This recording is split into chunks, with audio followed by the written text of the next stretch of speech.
what did I just witness? Like, I was in a complete state of shock. Like, there's no way this just happened. It's pretty hard to process. It's very hard to process. A lot of people did lose their lives.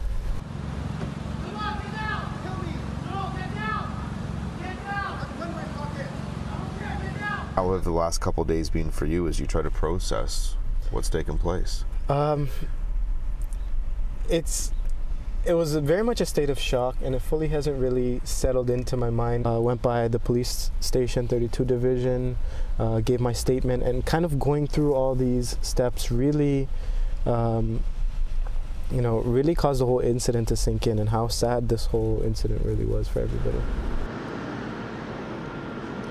Mental trauma in the wake of this week's horrifying incident on Yonge Street. It's something many of us are dealing with. Now we're outside of St. Mike's Hospital, where 2 of the 14 injured were rushed on Monday. They remain here tonight.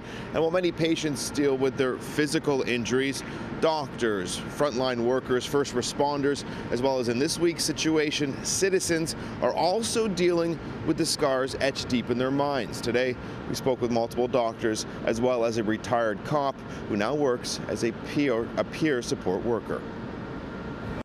There's so much trauma exposure out there. There's so many incidents. There's the sights, the sounds, the smells, the experiences. I was involved in a shooting in the 80s that resulted in a loss of life. And you don't come through that without changing. There's a lot of intrusive memories. There's a lot of sleepless nights. There's a lot of anger and frustration. There's a moral injury.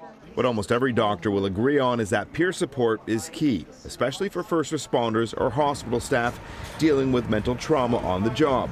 They need to have people who have experienced it, who have been there to talk to. For the average citizen, having an outlet isn't always as easy. Dr. Bonnie Burstow calls herself a radical trauma practitioner. She's an associate prof at U of T, though she doesn't use the acronym PTSD. She believed the term pathologizes a person's normal response to horrible events. Dr. Burstow believes everyone involved in Monday's tragedy will process and be affected by it in a different way. She doesn't believe there's any drug or single remedy when dealing with mental trauma. No one 100% recovers. If by recover you mean how can they be the same as they were before they experienced it? Of course they can't be.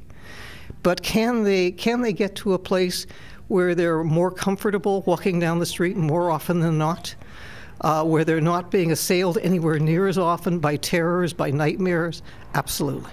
The person who thinks that they're going to get through it in 10 days might discover they seem to be through it in 2 weeks or 2 months. And then they're fine for a month, and then the next wave comes. This is something now in their lives. Right?